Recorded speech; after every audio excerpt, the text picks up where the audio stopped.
ராஜகீழ்ப்பாக்கம் ஏரியின் பிளாஸ்டிக் திண்ணி பாசி ஓர் அறிவியல் அதிசயத்தை பற்றி பார்க்கலாமா வாங்க. சென்னை புறநகர் பகுதியான ராஜகீழ்ப்பாக்கத்தில் உள்ள ஏரி தான் பல ஆண்டுகளாக பிளாஸ்டிக் கழிவுகளால் மோஜி திணறி கொண்டிருந்தது. ஆனால் அங்கேயே இயற்கையிலே உருவான ஒரு சிறிய நுண்பாசி இன்று உலக நாடுகளின் கவனத்தை ஈர்த்துள்ளதாம். சென்னை பல்கலைக்கழகத்தின் தாவரவியல் மேம்பாட்டு ஆய்வு மைய ஆராய்ச்சியாளர்கள் தான் இதை கண்டறிந்திருக்கிறார்களாம். பிளாஸ்டிக் கழிவுகள் மட்குவதற்கு ஆயிரக்கணக்கான ஆண்டுகள் ஆகும் என்பது நாம் அறிஞ்ச ஒரு விஷயம்தான். ஆனால் பிளாஸ்டிக் குப்பைகள் அதிகமுள்ள நீர்நிலைகளில் அந்த சூழலுக்கு ஏற்ப சில நுண்ணுயிர்கள் தங்களை தகவமைத்துக் கொள்கிறது.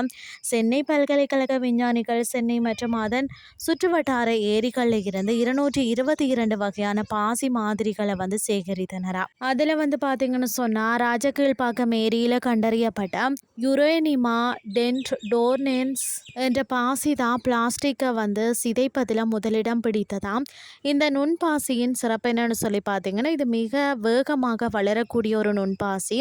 பொதுவாக பிளாஸ்டிக் பாலிமர்களை உடைப்பது கடினம். ஆனால் இந்த பாசி பார்த்தீங்கன்னா லைபேஸ் போன்ற ஒரு நொதிகளை சுரந்து பிளாஸ்டிக்கின் கடினமான வேதி பிணைப்புகளை தளர்த்துக்கிறதாம்.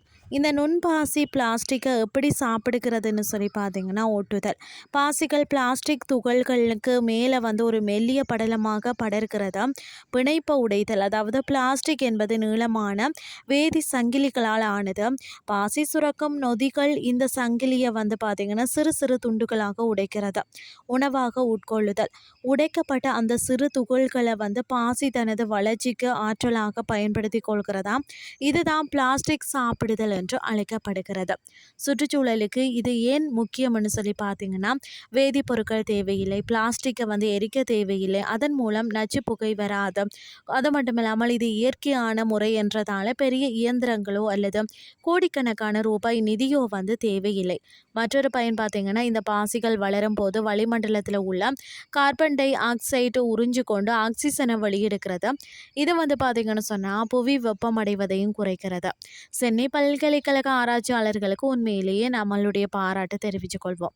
இன்றைய கிறிஸ்டி உங்களுக்கு பிரயோசனமாக அமைஞ்சிருக்கும்னு சொல்லி நானும் நம்புகிறேன். இதே மாதிரி மற்றும் ஒரு கிறிஸ்டின் வயலாக உங்களை சந்திக்கிறேன். நன்றி.